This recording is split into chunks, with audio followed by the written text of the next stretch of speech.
नमस्कार छात्रों, मैं प्रदीप कुमार प्रोजेक्ट शिवा कन्या +2 विद्यालय खिदसराय गया से आपका पुनः स्वागत करता हूं गया गाइडेंस प्रोग्राम में।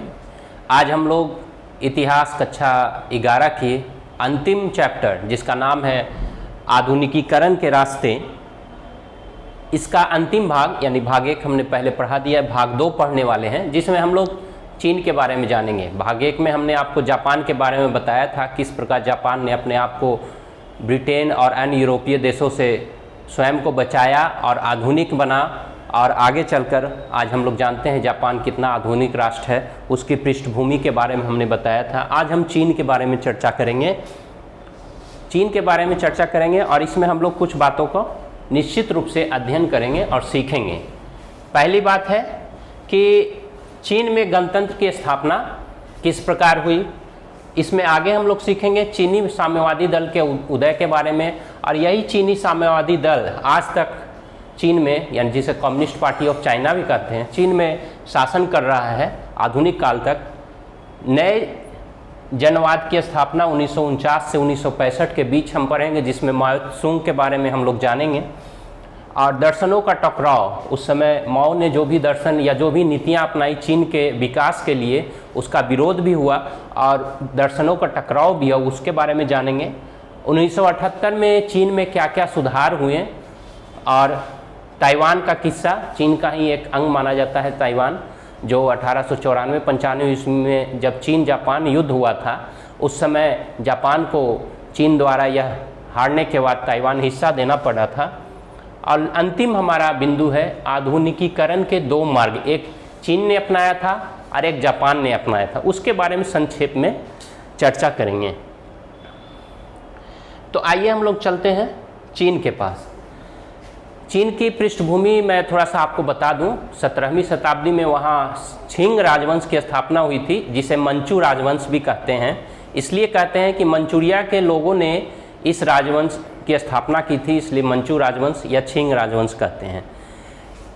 चीन के जो भी लोग थे वो विदेशियों के संपर्क में कैसे आए, विदेशी कहने का मतलब है पश्चिम से संपर्क में कैसे आए।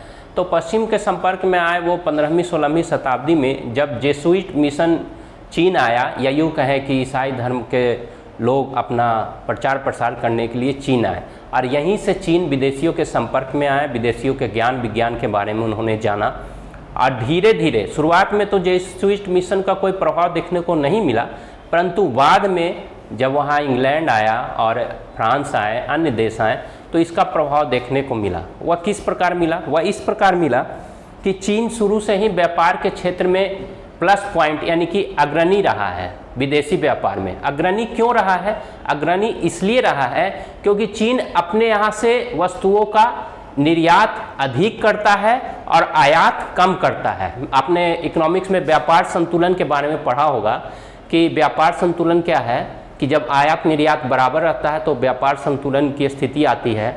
और किसी देश के लिए व्यापार फायदेमंद कब है? जब वह किसी वस्तु का या किसी भी सामानों का अधिक निर्यात करता हो और दूसरे देशों से आयात कम करता हो। चीन यही करता था 18वीं शताब्दी में 19वीं शताब्दी तक, और इससे अंग्रेज़ों को, या वहाँ जो भी व्यापारी, पश्चिमी व्यापारी थे, खासकर अंग्रेज, क्योंकि वहाँ ब्रिटेन के ज़्यादा व्यापारी थे, उन्हें काफ़ी दिक्कत महसूस होती थी, क्योंकि वो चीन से रेशम लेते थे, चाय लेते थे, अन्य चीनी मिट्टी के बर्तन लेते थे, परंतु बदले में चीन को किसी चीज़ की आवश्यकता नहीं थी, तो भुगतान तो करना होगा। अब भुगतान वो कैसे करेगा? तो चांदी या सोने के माध्यम से करेगा।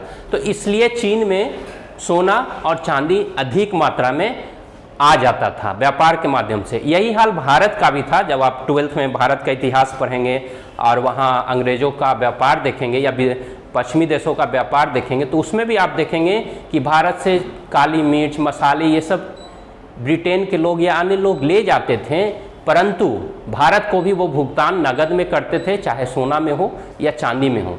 इस स्थिति में इंग्लैंड के व्यापारियों को काफ़ी नुकसान उठाना पड़ रहा था। इससे बचने के लिए उन्होंने एक नया तरीका खोजा। चूँकि लगभग 1800 के बाद, आप सभी जानते हैं 1757 में प्लासी युद्ध और 1764 में बक्सर युद्ध के बाद भारत पर धीरे धीरे ईस्ट इंडिया कंपनी का राजनीतिक प्रभुत्व स्थापित हो गया था और भारत में उसकी सत्ता स्थापित हो गई थी।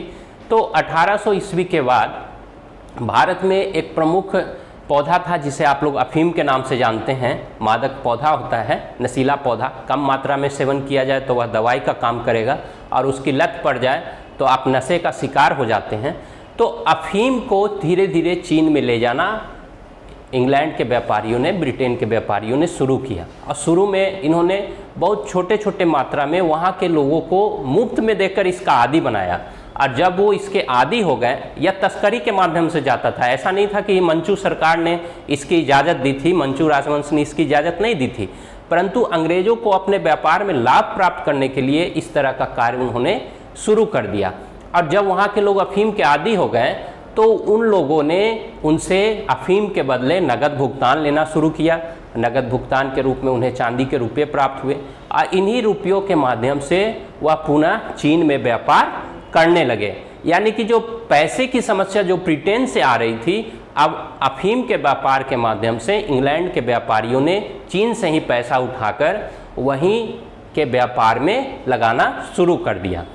सरकार को जब मंचू राजवंश को जब इस स्थिति के बारे में पता चली तो वो काफ़ी क्रोधित हुए। उन्होंने इंग्लैंड का विरोध भी किया और कहा कि यह जो आप अफीम का व्यापार अनैतिक रूप से कर रहे हैं, इससे बंद कीजिए, क्योंकि इससे हमारी जनता, हमारा वंश, हमारे सत्ता के अधीन लोग का जीवन पूरी तरह बर्बाद हो रहा है। और दूसरा, यह आप तस्करी के माध्यम से कर रहे हैं। इसीलिए 1839 में चीन में जो भी अफीम के जहाज़ लदे हुए थे उनके बंदरगाहों पर, उसे वहाँ के राजा के आदेश से समुद्र में डुबो दिया गया। यह स्थिति भयानक हो गई। मैं यह इसलिए बता रहा हूँ क्योंकि आगे आने वाले गणतंत्र के लिए आपको यह पृष्ठभूमि जानना आवश्यक है। स्थिति भयावह हो गई। अंग्रेज़ों ने क्या किया, उसी समय पुनः अंग्रेज़ और चीन के सरकार के बीच स्थिति तनावपूर्ण हो गई और 1839 से 1842 के बीच अफीम युद्ध हुआ। चूँकि यह अफीम के कारण हुआ था, इसलिए इसे अफीम युद्ध का नाम दिया गया। इसमें भी आपको अफीम युद्ध का ये देखिए दृश्य दिखाया गया है, जो 1839 से यहाँ पर टाइपिंग मिस्टेक है, 1839 से 1842 होगा, ठीक है।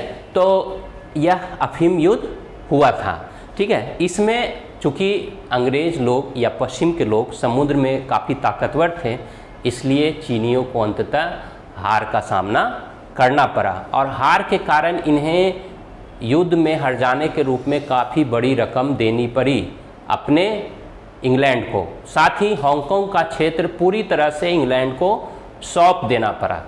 तो यह चीन ने, जो यह चीन राजवंश, खासकर मंचू राजवंश ने जो यह अपमानजनक संधि की, इससे वहाँ के लोग काफ़ी क्रोधित हो गए और आगे चलकर 1854, 55 और 56 में वहाँ कुछ विद्रोह भी हुए, ठीक है। और इस विद्रोह को दबाने के लिए चीनी यानी मंचू राजवंश असमर्थ था।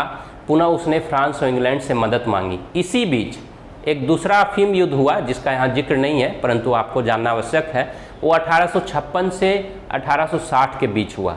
इस अफीम युद्ध में निश्चित रूप से चीन की स्थिति बहुत भयावह हो गई। वह क्यों हो गई? क्योंकि इस युद्ध में भी हार हुई और इस अफीम युद्ध में फ्रांस और इंग्लैंड दोनों ने मिलकर चीन की सेना के विरुद्ध अपनी सेना भेजी थी। इस कारण भी मंचू राजवंश, या यूँ कहें, चीन की हार हुई। इस हार के पश्चात जो समझौता हुआ 1860 में, उसमें और भी कई अपमानजनक संधि चीन को करनी पड़ी, जिसमें प्रमुख था कि जितने भी चीन के बंदरगाह थे वह अब सभी विदेशियों के लिए, चाहे वह फ्रांस हो, अमेरिका हो, यहाँ तक कि जापान और रूस, इन लोगों के लिए भी खोल दिया गया। युद्ध हार जाने के रूप में बहुत बड़ी राशि फ्रांस और इंग्लैंड को, चीन को देना पड़ा।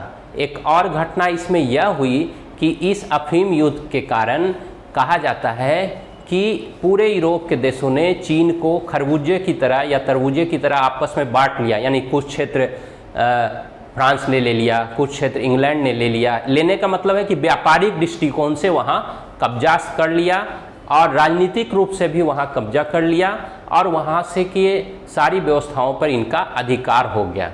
तो इसे ही इतिहास में चीनी तरबूजे का काटा जाना भी कहते हैं। यानी चीन के विभिन्न क्षेत्रों को विभिन्न पश्चिमी देशों ने आपस में बांट लिया, जिसमें जापान और रूस भी शामिल था।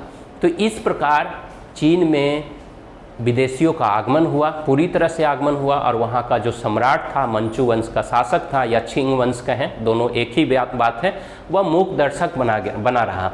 और बाद में वहाँ धीरे धीरे 1890 के दशक में सुधारों की मांग की जाने लगी, और यहीं से आपका तैयार होता है चीन में जो है वहाँ से कुछ प्रमुख मांगे उठने लगी। वहाँ के कुछ प्रमुख दार्शनिक थे जिनका नाम यहाँ जरूरी है, जिसमें कांग थे, ठीक है, और लियांग थे। इन लोगों का कहना था कि अब किस प्रकार से हम अपनी शासन व्यवस्था को बचाए रखें, हम अपनी परंपरा को बचाए रखें, विदेशियों को बाहर खदेड़ें, ये सारी समस्याएं थी। तो इसमें जो ये दो प्रमुख विचारक थे, कांग और लियांग, इनका मानना था कि हमें अपनी पुरानी पारंपरिक तरीकों के माध्यम से ही चीन को बचाना होगा, विदेशियों को बाहर खदेड़ना होगा। यह विदेशियों को बाहर खदेड़ने वाले दल का एक प्रमुख मत था, जिसमें लॉन्ग और लियांग जैसे लोग शामिल थे। दूसरा दल था जिसमें सन्यात सेन थे, जिन्हें निर्विवाद रूप से आधुनिक चीन का निर्माता कहा जाता है। उनका कहना था कि जब तक मंचू राजवंश को समाप्त नहीं किया जाएगा, तब तक चीन से और गणतंत्र की स्थापना नहीं होगी, तब तक हम चीन से सारी समस्याओं का अंत नहीं कर सकते थे। तीसरे मत के लोग निश्चित रूप से चाहते थे कि पूरी तरह से विदेशियों का सफाया कर दिया जाए, और इस प्रकार चीन में शांति आएगी, चीन एकीकृत होगा। तो यह प्रमुख मत था। आगे चलकर अफीम युद्ध के बारे में हमने आपको बता ही दिया। आगे चलकर जब इन समस्याओं पर विस्तृत रूप से विचार विमर्श किया गया, जिसमें आपके कांग प्रमुख थे और लियांग प्रमुख थे, तो इन्होंने यह कहा कि परंपराओं के साथ साथ हमें पश्चिमी विद्याओं का भी अध्ययन करना चाहिए। इसलिए कई लोगों को, कई चीनी विद्यार्थियों को फ्रांस, ब्रिटेन, यहाँ तक कि जापान भी भेजा गया, ताकि वो वहाँ की परंपराओं को सीख सकें, और सीखने के बाद वो चीन में इसे इम्प्लीमेंट कर सकें, लागू कर सकते। इसमें आपके सन्यात सेन भी एक प्रमुख व्यक्ति थे। तो ये जितने भी तरह के उपाय किए जा रहे थे, ये सारे के सारे इसलिए थे ताकि चीन में गणतंत्र की स्थापना किया जा सके।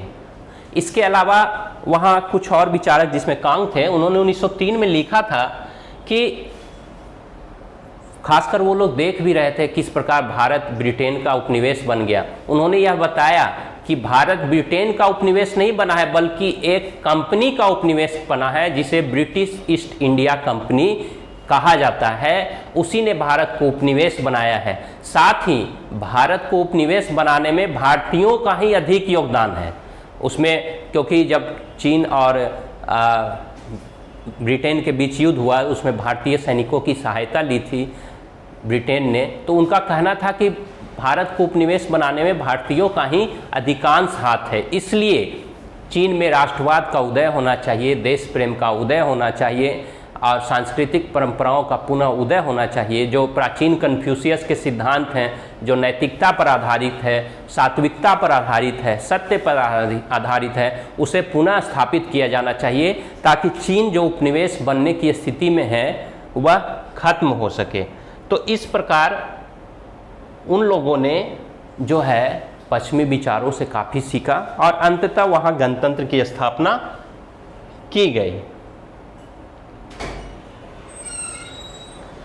यहाँ पर एक और 1905 ईस्वी में वहाँ एक परीक्षा प्रणाली चलती थी, जिसमें यह होता था 1905 ईस्वी से पहले जो राजवंश होता था उसमें उच्च पदों पर नियुक्ति के लिए एक परीक्षा प्रणाली का आयोजन किया जाता था, जिसके बारे में यहाँ जिक्र किया गया है। ठीक है, इसमें जैसे यहाँ डाटा दिया है 1850 ईस्वी तक लगभग 11 लाख लोग परीक्षा में शामिल होते थे, जिसमें 1 या 2% ही इसमें सफल हो पाते थे। यह परीक्षा क्या थी? यह परीक्षा थी पारंपरिक चीनी साहित्य पर लेख लिखा जाता था, और उस लेख के आधार पर ही उनका जो उत्कृष्ट लेख लिखते थे वो राजवंश या नौकरशाही में शामिल होते थे। परंतु 1905 ईस्वी आते आते लोगों ने यह महसूस किया जो यह परीक्षा प्रणाली है वह पूरी तरह बेकार है, क्योंकि पौराणिक पारंपरिक लेखों के माध्यम से हम आधुनिक चीन या आधुनिक विश्व के बारे में कुछ नहीं जान सकते हैं। इसलिए इस परीक्षा प्रणाली को 1905 ईस्वी में समाप्त कर दिया गया। गणतंत्र की स्थापना, जैसा हमने अभी आपको बताया कि सन्यात सेन के नेतृत्व में 1911 ईस्वी में अंततः मंचू राजवंश को समाप्त कर दिया गया और वहाँ सन्यात सेन के नेतृत्व में गणतंत्र की स्थापना हुई, जो हमने आपको बोर्ड पर भी लिख रखा है। तो सन्यात सेन यहाँ से आधुनिक चीन के एक नए नेता बनकर उभरे। सन्यात सेन ने वकालत भी की थी और उन्होंने जो आधुनिक चीन का निर्माता बने, उनके प्रमुख सिद्धांत थे। क्या था? रोटी, कपड़ा, मकान और परिवहन। ये 4 चीज़ों पर उन्होंने बन लिया। आज भी हम लोग देखते हैं, यानी चीनियों को ये 4 चीज़ आसानी से मुहैया होनी चाहिए। इसके अलावा उनके 3 सिद्धांत थे, जिसमें राष्ट्रवाद, समाजवाद ये प्रमुख था। एक राष्ट्रवाद, समाजवाद और गणतंत्र, ये 3 चीज़ था जो सन्यात सेन के प्रमुख विचारधारा थी। और इसी विचारधारा को लेकर वो 1911 ईस्वी में जब वहाँ गणतंत्र की स्थापना हुई तो वो आगे बढ़ने लगे। और परंतु उसी समय आप जानते हैं 1914 में प्रथम विश्व युद्ध आरंभ हुआ। तो विश्व युद्ध में प्रथम विश्व युद्ध जब आरंभ हुआ तो चीनियों ने ब्रिटेन का साथ दिया, और जब युद्ध समाप्त हो गया तो 1919 में जो शांति समझौता हुआ, आप लोग सभी जानते हैं, जिसमें वर्साई की अपमानजनक संधि जर्मनी पर थोपी गई, तो चीनियों को इससे लाभ नहीं हुआ, क्योंकि वो विजित क्षेत्र के साथ थे, यानी इंग्लैंड के साथ थे, परंतु लाभ नहीं हुआ, हानि हुई। हानि किस रूप में हुई? उनके जो भी क्षेत्र, चाहे वो फ्रांस के अधीन हो या ब्रिटेन के अधीन हो, वो वापस चीन को नहीं सौंपे गए और यह संधि मानने के लिए चीन को बाध्य किया गया। इसलिए वहाँ की जनता काफ़ी उग्र हो गई और 4 मई 1919 ईस्वी को एक बहुत ही व्यापक जन आंदोलन वहाँ की राजधानी बीजिंग, जिसे पीकिंग भी कहते हैं, वहाँ शुरू हुआ और इस आंदोलन को अंततः दबा दिया गया। परंतु इससे कुछ सुधारों की मांग भी उठी और कुछ सुधार भी किए गए, जैसे महिलाओं के बीच जो असमानता था उसे ख़त्म किया गया। महिलाओं का पैर बांधने की एक बहुत ही निकृष्ट परंपरा कहें, जैसे हमारे यहाँ सती प्रथा थी, उसी तरह वहाँ थी। और यह पैर बांधने की परंपरा क्या थी, इसके बारे में जान लें आप, कि यह माना जाता था चीन में, खासकर जब मंचू राजवंश की स्थापना हुई उसके बाद, कि जिन महिलाओं का पैर यानी कि जो पैर आप देख रहे हैं वह जितना छोटा होगा, वह महिला उतनी ही सुंदर होगी और विवाह करने में उतनी ही आसानी होगी।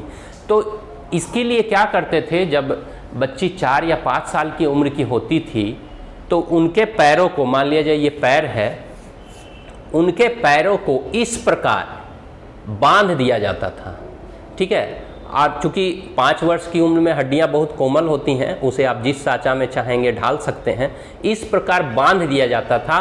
और इसी तरह मुड़े हुए जूते आते थे, उसके अंदर उसे डाल दिया जाता था। तो आप विचार कीजिए कि अगर आप आज की स्थिति में देखें तो आपके पैरों को जब मोड़ना कितना संभव है, और उसे जूते के अंदर डालकर कभी 1 महीना कभी 2 महीना छोड़ दिया जाता था। उसे 2 महीने या 1 महीने बाद निकाला गया जूते के अंदर से, जो भी उसमें घाव वगैरह हुए, फोरे फुंसी हुए, उसे साफ करके पुनः कपड़ा लपेटकर उसमें डाल दिया गया। यह प्रक्रिया तब तक अपनाई जाती थी जब तक वो पैर, उसकी उंगली मुड़ न जाए।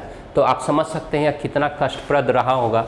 कई महिलाएं जो इसे नहीं झेल पाती थी तो बाद में विवाह में उनका दिक्कत होता था। इस परंपरा को पूरी तरह वहाँ समाप्त कर दिया गया। गरीबी को मिटाने की दिशा में कदम उठाए गए। यह सब कार्य 1919 की क्रांति के बाद किए गए। आगे चलकर 1925 ईस्वी में इनकी मृत्यु हो गई। इनकी कहने का मतलब है सन्यात सेन की मृत्यु हो गई। उसके बाद वहाँ सत्ता लियांग के हाथों में आई, चियांग के हाथों में आई, जो उस समय जिसे चीनी राष्ट्रवादी दल कहिए, जिसे उसके प्रमुख नेता बने, उनके हाथों में आई। यहाँ पर एक परंपरा का जिक्र है, मैं आपको थोड़ा सा बता दूं, उसके बाद आगे बढ़ूँगा।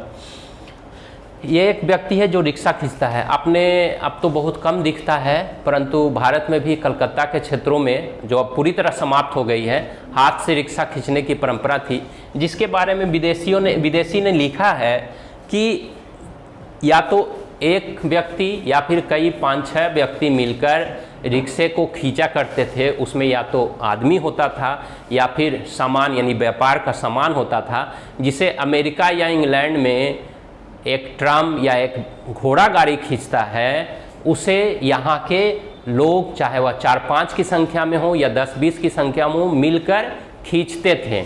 और अंत में उन्हें जो पैसा मिलता था वह मात्र इतना ही होता था कि वे अपना पेट, मुश्किल से 2 वक्त की रोटी उस दिन का पा सकें। तो इसके बारे में यहाँ पे चर्चा की गई है कि किस प्रकार वहाँ मजदूरी होती थी।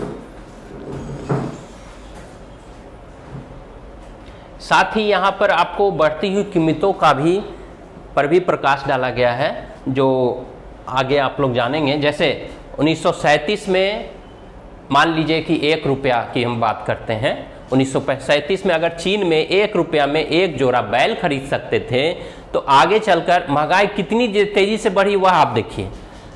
आगे चलकर 1939 में आप 1 रुपया में मात्र 1 सुअर खरीद सकते थे, और यही 2 साल बाद वही 1 रुपया में आप आटे की मात्र 1 बोरी खरीद सकते थे। और आगे आप 1943 में जाएं तो मात्र 1 मुर्गी खरीद सकते हैं। 1945 में 2 अंडा मिलेगा आपको 1 रुपया में, 1 रुपये की बात कर रहे हैं, यानी 1 चीनी रुपये की बात कर रहे हैं। और 1947 में कोयले का मात्र 1 टुकड़ा आप खरीद सकते हैं। और आगे चलकर 1949 में मात्र कागज़ का 1 पेज, सिंगल पेज आप खरीद सकते हैं। तो महंगाई कितनी तेज़ी से चीन में बढ़ रही थी, लगभग हर साल 30% के लिहाज से चीन में महंगाई बढ़ रही थी। ये दृश्य आपको दिखाया गया है, तो आप अनुमान लगा सकते हैं चीन में महंगाई कितनी तेज़ी से बढ़ रही थी। चीन में 2 मुख्य दल थे। पहला तो था चीनी राष्ट्रवादी दल, जिसे कहा जाता था, आपको यहाँ पर मैंने लिखा है कुओमिंतांग, ठीक है, चीनी राष्ट्रवादी दल या नेशनल पीपुल्स पार्टी, जिसे कुओमिंतांग कहते थे। और दूसरा दल 1921 ईस्वी में स्थापित हुई थी, जिसे चीनी सोशलिस्ट दल कहते थे, यानी चीनी साम्यवादी दल 1921 ईस्वी में स्थापित हुई, जिसके नेता थे माओ त्से तुंग। और यही आगे चलकर 1949 ईस्वी के बाद चीन के राष्ट्राध्यक्ष भी बने। तो चीनी साम्यवादी दल का उदय किस प्रकार हुआ, 2 मिनट जान लें आप। कि आप जानते हैं 1917 में रूस में बोल्शेविक क्रांति हुई। उससे पहले आप जानते हैं कि विश्व में सभी मजदूरों को एक करने के लिए माइकल एंजेलो ने बहुत, और कार्ल मार्क्स ने बहुत व्यापक पैमाने पर कैपिटलिज्म यानी पूंजीवाद का विरोध करते हुए साम्यवाद या समाजवाद पर बल दिया। और विश्व की पहली साम्यवादी सरकार 1917 में बोल्शेविक क्रांति के बाद रूस में बनी। तो पूरे विश्व में रूस चाहता था कि समाजवादी दल या साम्यवादी लोगों का या कम्युनिस्टों का प्रभाव हो, और जो पूंजीवादी लोग हो वह कम से कम हो। इसी कारण भारत में भी कम्युनिस्ट पार्टी की स्थापना हुई है। चीन में 1921 ईस्वी में कम्युनिस्ट पार्टी की स्थापना हुई, जिसका पूरी तरह से रूस सहयोग करता था। और उसके प्रमुख नेता थे माओ त्से तुंग, जिन्हें माओ के नाम से भी जानते हैं। और यह दल जो है शुरू में जो है वो चीनी पीपुल्स पार्टी, यानी चीनी पीपुल्स पार्टी या नेशनल पीपुल्स पार्टी भी कहते हैं, जिसे कुओमिंतांग कहते हैं, उसके साथ मिलकर सत्ता में साझेदारी 1921 ईस्वी के आरंभिक वर्षों में कर रही थी। कोई अलग से सत्ता मांगने का प्रयास नहीं कर रही थी। परंतु स्थिति कब बदली, जब सन यात सेन की मृत्यु हुई, तब माओ त्से तुंग जो हैं वो एक छोटे से स्कूल में प्रिंसिपल थे, प्राइमरी स्कूल में। परंतु जब उन्होंने चीन की आर्थिक दशा देखी, बिगड़ती देखी, तो धीरे धीरे दल में शामिल हुए और प्रमुख नेता बन गए। और 1925 में सन यात सेन की मृत्यु हुई, जैसा हमने आपको बताया, और सत्ता जो है चियांग काई शेक के हाथों में आई, जिनका जन्म 1887 और मृत्यु 1975 में हुआ था। लेकिन 1925 ईस्वी के बाद साम्यवादी दल यानी कम्युनिस्ट और चियांग काई शेक जो नेशनल पीपुल्स पार्टी के भी हेड थे और चीन के भी हेड थे, दोनों के बीच संघर्ष आरंभ हुआ। संघर्ष क्यों आरंभ हुआ? संघर्ष इसलिए आरंभ हुआ कि एक बार माओ अपने गांव गए थे, वहां उन्होंने देखा कि विदेशी लोग तो उस समय भी थे और चीनी सेना जो है आम लोगों पर, गरीब लोगों पर जुल्म ढा रही है। ठीक है, तो अंततः माओ को यह समझ में आया कि जिस कारण कम्युनिस्ट पार्टी का मतलब क्या है, आम जनता की सेवा करना, मजदूरों की सेवा करना, किसानों की सेवा करना, इससे हम कोसों दूर हैं। अंततः वे सरकार से अलग हो गए और उन्होंने अपना मुख्यालय बनाया जियांगसी में। ठीक है, चीन का दक्षिणी भाग है ये जियांगसी, यहाँ मुख्यालय बनाया। और 1928 से 1934 के बीच चीन में गृह युद्ध आरंभ हुआ। गृह युद्ध किनके किनके बीच? साम्यवादियों के बीच और चीनी नेशनल पीपुल्स पार्टी के बीच, यानी आप कह सकते हैं चियांग के बीच और माओ के बीच। यह गृह युद्ध 1928 से 34 ईस्वी तक चला। 4 बार चियांग की सेना ने, जो माओ का मुख्यालय है जिसे जियांगसी कहते हैं, और जियांगसी पहाड़ों से घिरा हुआ क्षेत्र था, ठीक है, उस पर आक्रमण किया, उसे घेरा, परंतु सफल नहीं हुए। इन वर्षों में यानी 1928 से 1934 के बीच माओ ने क्या किया, उन क्षेत्रों में जहां जियांगसी के आसपास के क्षेत्रों में एक सोवियत की स्थापना की। सोवियत कहने का मतलब है बड़े बड़े क्षेत्र, भूमि के क्षेत्र को एक साथ लाया और उसका मालिकाना हक किसी एक व्यक्ति को नहीं बल्कि पूरे समाज को सौंपा। महिलाओं का सुधार किया, ये सारे कार्य किए। तो इस कारण इनका प्रमुख पकड़ जो है आम लोगों पर था। माओ का मानना था कि सत्ता में भागीदारी या सुधार जो है वह किसानों के माध्यम से पूरी तरह से लाई जा सकती है। किसानों को एकीकृत किया।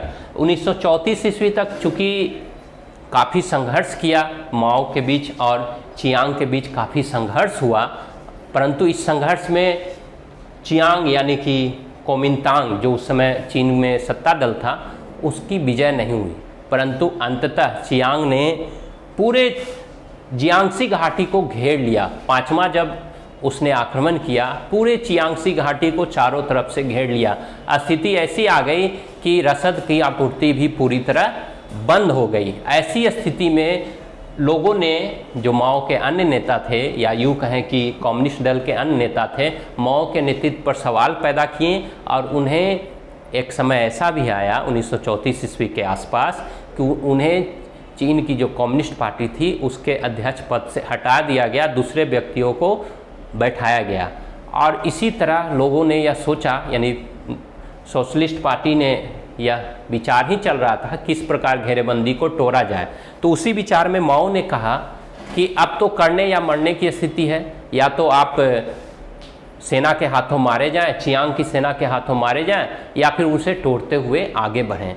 इसलिए क्या किया गया, यह निश्चय लिया गया। माओ अध्यक्ष नहीं था परंतु उसकी तो बहुत अच्छी पकड़ थी पार्टी पर, तो उसके विचार को सभी लोगों ने माना। उसका कहना था कि वैसे क्षेत्र जहां पर चियांग की सेना कमज़ोर है सामरिक दृष्टि से, उस क्षेत्रों पर आक्रमण करते हुए हम लोग इस क्षेत्र को छोड़ते हुए आगे बढ़ते हैं। और इसके लिए उसने 4 की टुकड़ी बनाई। ऐसा नहीं है कि उन्होंने कहा कि सभी जो सोशलिस्ट पार्टी के लोग हैं या सेना है वो एक साथ यहाँ से निकले, नहीं, सभी लोग अलग अलग दलों में, 4 दलों में विभक्त हो जाएं और आक्रमण करते हुए निकले वहाँ से।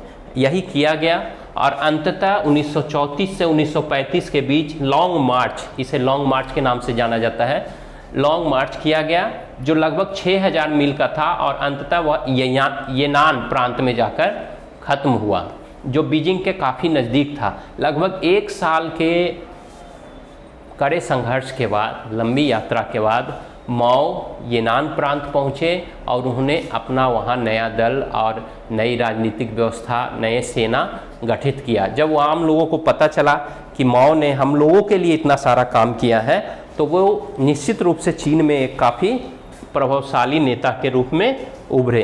ये देखिए माओ के लॉन्ग मार्च का यहाँ जिक्र किया गया है।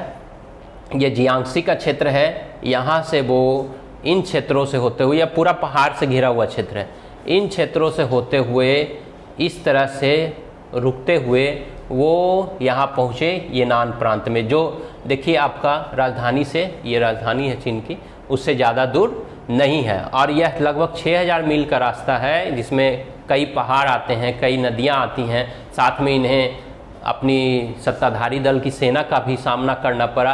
तो इस तरह माओ एक बहुत ही मजबूत नेता के रूप में वहाँ उभर कर सामने आए। ठीक है, यह 1935 की घटना है। उसके बाद कुछ दिनों बाद आप लोग सभी जानते हैं कि 1939 में द्वितीय विश्व युद्ध आरंभ हुआ। जब द्वितीय विश्व युद्ध आरंभ हुआ तो कुछ समय के लिए चियांग और माओ के बीच, यानी कम्युनिस्ट पार्टी और national people's party of China के बीच संघर्ष को रोक दिया गया और ये लोग विश्व युद्ध में शामिल हो गए, यानी एक साथ विश्व युद्ध में शामिल हो गए। परंतु माओ बहुत दूरदर्शी व्यक्ति था और विश्व युद्ध की समाप्ति के बाद 1945 ईस्वी में विश्व युद्ध की समाप्ति के बाद इसने अपना सारा प्लान तैयार रखा था कि किस प्रकार हमें चीन की सत्ता पर काबिज होना है, और यही उसने किया। पुनः युद्ध आरंभ हुआ जिसमें अंततः माओ की जीत हुई और जो चियांग था उसे चीन छोड़कर ताइवान के क्षेत्र में जाना पड़ा। ताइवान का भी एक छोटा सा पार्ट इसमें डिस्कस किया गया है। तो इस प्रकार माओ चीन का राष्ट्राध्यक्ष बना। यह दृश्य आपको दिखाया गया है कि किस प्रकार लॉन्ग मार्च के सेनानियों द्वारा जब उन क्षेत्रों से गुजरे जो कि पैदावार के लिए काफ़ी कम उपजाऊ थे, उनको उपजाऊ बनाया गया। तो इस प्रकार 1949 ईस्वी में चीन में कम्युनिस्ट पार्टी की सत्ता आई, जिसे पीपुल्स रिपब्लिक ऑफ चाइना की सरकार के नाम से जाना जाता है। यह हम पढ़ रहे हैं नए जनवाद की स्थापना में, जो 1949 से 1965 के बीच की बात करता है, और यह माओ का शासनकाल था। इस समय क्या हुआ कि माओ ने एक नए जनवाद आप जानते हैं लोकतंत्र को कहते हैं, यानी लोकतंत्र की एक नई अवधारणा पेश की। चूँकि जो आपका कार्ल मार्क्स द्वारा प्रयोग किया गया था, रूस द्वारा प्रयोग किया गया था, सर्वहारा वर्ग की तानाशाही। कहने का मतलब है कम्युनिस्ट जब सत्ता में आएंगे तो मजदूर लोग सत्ता पर काबिज होंगे, सारी जो भी भौतिक संपदा होगी वह सभी में बराबर बांटी जाएगी, सरकार का पूरा नियंत्रण होगा। उससे थोड़ा सा अलग इसने माओ की सोच थी। माओ की सोच क्यों उससे अलग थी, इसके बारे में उसने यह कहा है कि उसका जो नया लोकतंत्र था वो सभी सामाजिक वर्गों का गठबंधन था। उसमें किसान भी शामिल थे, उसमें मजदूर भी शामिल थे, उसमें उच्च वर्ग के लोग भी शामिल थे, और सभी के बीच सत्ता का समान वितरण, चाहे वह भौतिक संसाधन हो, आर्थिक संसाधन हो, इसकी बात की गई थी माओ के नए गणतंत्र में। परंतु उसकी जो यह चर्चा थी या उसकी जो यह नीति थी वह 1953 ईस्वी आते आते निश्चित रूप से फायदेमंद नहीं रही। जो भी आर्थिक, विशेष रूप से आर्थिक मामले थे वह सरकार के नियंत्रण में थे। जो आपका कहते हैं कैपिटल या पूंजीवादी लोग या निजी संपत्ति, उसका पूरी तरह से खात्मे पर बल दिया गया था। ये सारे कार्य माओ ने किया था, परंतु उसमें वह काफ़ी हद तक सफल नहीं रहा और चीन की जो अर्थव्यवस्था थी वो काफ़ी तेज़ी से विकसित नहीं हो रही थी। तो 1958 ईस्वी में उसने एक नई नीति अपनाई जिसे कहा जाता है लंबी छलांग वाले आंदोलन की नीति, लॉन्ग जंप। ठीक है, इसमें यह कहा गया, माओ ने कहा कि अब जो है आम लोग देश के आर्थिक विकास में सहयोग करेंगे। और इसने क्या कहा कि जो भी चीनी लोग हैं उसमें राष्ट्रवाद का विकास होना चाहिए। दूसरी बात, महत्वपूर्ण बात इसने यह कही कि जो चीन के लोग हैं उनके घर के पीछे की जो ज़मीन खाली पड़ी है उसमें वे इस्पात की भट्टियाँ स्थापित करें, यानी कि कारखाना कहाँ से शुरू हो, ज़मीनी स्तर से, यानी घर के पीछे, हर एक घर के पीछे कारखाना लगाया जाए। ठीक है, यह उसकी लंबी छलांग की नीति का प्रमुख बात था। इसके अलावा एक और कार्य उसने किया इसी नीति के तहत, वह क्या था कि ग्रामीण इलाकों में पीपुल्स कॉम्यून की स्थापना की गई। पीपुल्स कॉम्यून कहने का मतलब है कि बड़े बड़े खेतों को, एक छोटे बड़े सभी खेतों को मिलाकर एक बड़ा फर्म स्थापित किया गया और वह किसी एक व्यक्ति के नियंत्रण में न रहकर वहाँ के सभी, उस गांव के सभी व्यक्तियों के नियंत्रण में रखा गया। और 1958 ईस्वी के आते आते अंत तक नीति भी शुरू की 1958 में, और 1958 के अंत तक लगभग पूरे चीन में 26,000 पीपुल्स कॉम्यून स्थापित हो गए थे, जो वहाँ की कृषि आबादी यानी कृषकों का 98% थी। यानी आप अनुमान लगा सकते हैं 1 साल के अंदर ही पीपुल्स कॉम्यून का कितना बड़ा हिस्सा यहाँ स्थापित किया गया। ठीक है। दर्शनों का टकराव, जो भी नीतियाँ माओ ने अपनाई थी या माओ का जो भी दर्शन था चीन के विकास में, उसमें टकराव की स्थिति उत्पन्न हुई। क्यों? क्योंकि माओ चाहता था कि एक समाजवादी व्यक्ति का निर्माण हो, ठीक है, जो यह सोचे कि हमें अपने देश के बारे में सोचना है, एक राष्ट्र के बारे में सोचना है, सारी संपत्ति पर सभी लोगों का अधिकार होना चाहिए। यह माओ का ये था नीति थी। परंतु इससे कई लोग सहमत नहीं थे, खासकर उसकी पार्टी के ही कुछ व्यक्ति सहमत नहीं थे। ठीक है। उसने और भी क्या किया था, उसने कई संगठन भी बनाए थे। कई संगठन क्यों बनाए थे? जैसे कि छात्रों के विकास के लिए छात्रों का एक अलग संगठन बनाया, महिलाओं के विकास के लिए महिलाओं का एक अलग संगठन बनाया, और 1960 ईस्वी में महिलाओं के संगठन में 760 लाख महिलाएं शामिल थीं। तो आप अनुमान लगा सकते हैं कि संगठन का यह, या यूँ कहें कि साम्यवादी विचारधारा का यह किस तेज़ी से विस्तार कर रहा था। छात्र संगठन में 1960 ईस्वी तक लगभग 32 लाख छात्र लोग वहाँ के या उसके सदस्य थे। तो इन सारी नीतियों का कुछ विरोध भी हुआ। उसी के दल के 2 प्रमुख नेता हैं, जिसे लुई और डोंग, यहाँ नाम नहीं है लेकिन लुई और डोंग, उन्होंने इस नीति का विरोध किया। ठीक है। विरोध इसलिए किया क्योंकि वो कह रहे थे कि आपने जो घर के पीछे इस्पात लगाने का कारखाना शुरू किया, उससे कोई फ़ायदा नहीं हो रहा है। क्यों नहीं हो रहा है? साथ ही जो पीपुल्स कॉम्यून यानी खेती की सामूहिक व्यवस्था की, उससे भी खेती के क्षेत्र में विकास यानी उत्पादकता नहीं बढ़ रही है। बनिस्पत जो ताइवान में आप देखें, जो हमने आपको 1949 में बताया कि चियांग की हार हुई, वह ताइवान चला गया, वहाँ उसने क्या क्या परिवर्तन किए हम ताइवान में पढ़ेंगे।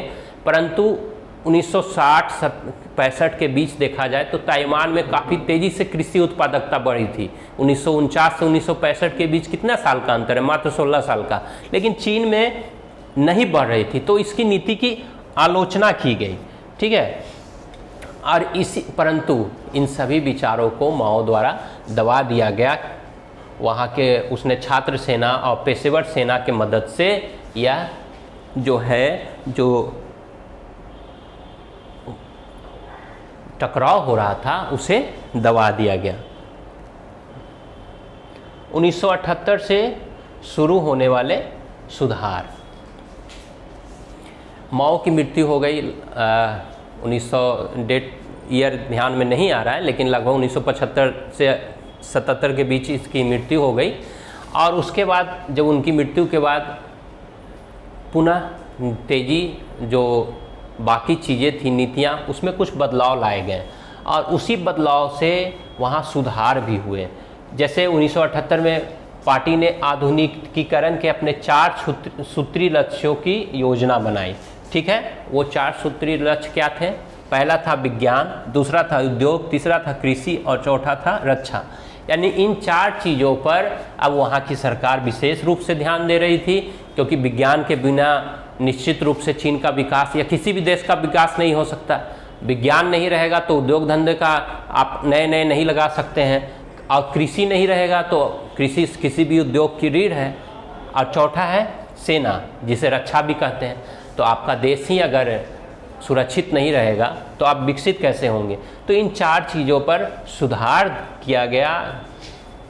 लोगों ने इन 4 चीज़ों पर वहाँ के शासक वर्ग ने ध्यान दिया, और साथ ही कुछ सवाल जवाब करने की भी छूट लोगों को दी गई।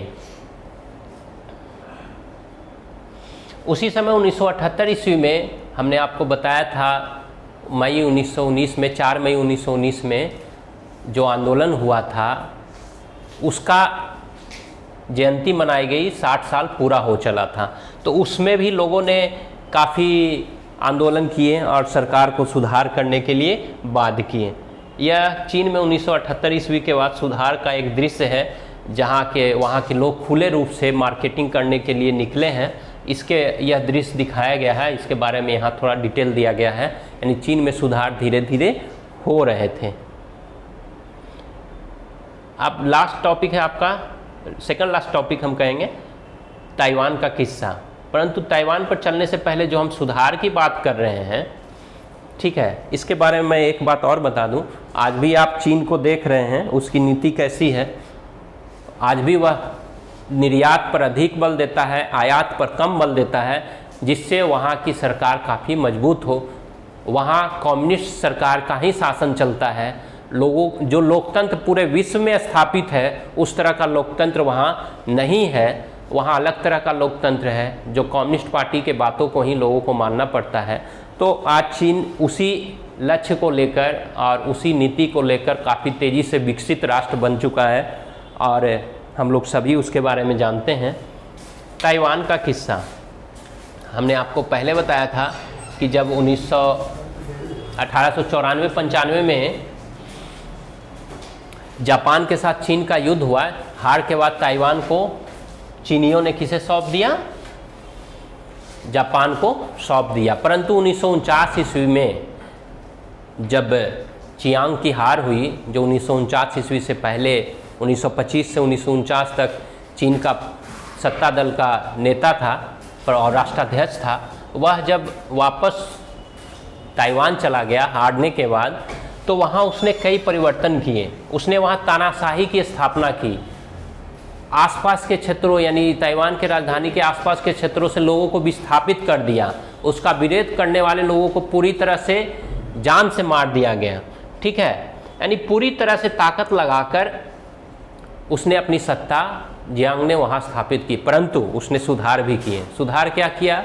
कृषि के क्षेत्र में, अर्थव्यवस्था के क्षेत्र में काफ़ी सुधार किया, जिसके बारे में यहाँ देखिए लिखा हुआ है कि कृषि और अर्थव्यवस्था के क्षेत्र में सुधार के कारण, खासकर अर्थव्यवस्था का आधुनिकीकरण जो उसने किया था, 1973 में कुल राष्ट्रीय उत्पाद के मामले में ताइवान पूरे एशिया में जापान के बाद दूसरा देश बन गया था। ठीक है, यानी 1949 से 1973 के बीच चियांग ने वहाँ जो भी हत्याएं करवाई हो या विचारों को की अभिव्यक्ति पर रोक लगाई हो, परंतु फिर भी अर्थव्यवस्था और कृषि के क्षेत्र में काफ़ी ताइवान को विकसित कर दिया था। ठीक है, और ताइवान अभी भी चीन मानता है कि वह उसी का एक अंग है। आगे चलकर जब 1975 में जियांग की मृत्यु हुई, तो वहाँ भी ताइवान में भी सुधार लागू किए गए, और सुधारों के बाद कई देशों से व्यापारिक संबंध स्थापित किया गया। चीन से भी व्यापारिक संबंध स्थापित किया गया। चीन और ताइवान के बीच आना जाना काफ़ी हद तक सुगम हो गया। तो चीन अभी भी ताइवान को अपना एक अंग ही मानता है। अंतिम टॉपिक है आपका आधुनिकता के दो मार्ग। आधुनिकता के दो मार्ग में आपको यहाँ चर्चा की गई है कि किस प्रकार चीन और जापान, हमने दो देशों की बात की आधुनिकता की ओर में, तो किस प्रकार जापान ने अपने आप को पश्चिम से दूर रखते हुए, यानी पश्चिम को अपने यहाँ उपनिवेश स्थापित करने से रोका, अपनी पारंपरिक पद्धतियों को, सिद्धांतों को अपनाते हुए किस प्रकार उसने पश्चिम की नीतियों को भी अपनाया, ज्ञान विज्ञान को अपनाया, आधुनिकीकरण को अपनाया और औद्योगिक क्रांति को अपनाया, और आगे चलकर वह एक मजबूत राष्ट्र के रूप में उभरा। 1904-05 में उसने रूस जैसे बड़े देश को हराया था, और 1945 में अंततः द्वितीय विश्व युद्ध में उसकी हार हुई, परंतु हार से पूर्व भी वह काफ़ी समृद्ध और शक्तिशाली राष्ट्र बन चुका था। तो ये आप इसके बारे में यहाँ संक्षेप में बताया गया है। और चीन के बारे में बताया गया है कि उसने भी अपनी पारंपरिक मूल्यों को सहेज कर रखा, परंतु वहाँ कम्युनिस्टों, पहले गणतंत्र की स्थापना हुई 1911-12 में, और बाद में चलकर 1949 में कम्युनिस्ट शासन की स्थापना हुई, और यही कम्युनिस्ट पार्टी आज तक चीन में शासन कर रही है। ठीक है, तो किस प्रकार चीन ने अपने आप को आधुनिक देश के रूप में परिवर्तित किया। तो आपका यह चैप्टर पूरी तरह से समाप्त हो गया, या यूँ कहें कि कक्षा 11 का इतिहास का 1 से लेकर 11 चैप्टर पूरी तरह समाप्त हो गया है। इस चैप्टर के कुछ प्रश्न उत्तर आपको नीचे दिए गए हैं, जिसे आप जब YouTube पर यह वीडियो लोड रहेगा उसके डिस्क्रिप्शन बॉक्स में जाकर यह पूरा मटेरियल और आंसर देख सकते हैं। तो कक्षा 11 का इतिहास के सारे चैप्टर समाप्त हो चुके हैं। इसमें बस एक सारांश के रूप में हम लोग अब अगला क्लास लेकर आएंगे या अगला वीडियो लेकर आएंगे, जिसमें आपका पहला चैप्टर से लेकर आज तक यानी कि आधुनिकता के रास्ते तक के एक कालक्रम लेकर आएंगे, जिसमें आपको बताया जाएगा किस प्रकार मानव प्राग इतिहास से लेकर 3 महाद्वीपों में फैला साम्राज्य से लेकर औद्योगिक क्रांति तक आया, और अंततः चीन और जापान की कुछ प्रमुख तिथियों के बारे में हम लोग चर्चा करेंगे। तो यह आपका अगला जो वीडियो होगा वह निश्चित रूप से कक्षा 11 का पूरी तरह से समाप्ति वीडियो होगा, जिसमें सारांश और अन्य तिथि क्रम हम लोग लेकर आएंगे। तो आज के लिए इतना ही। आप सभी लोगों का धन्यवाद।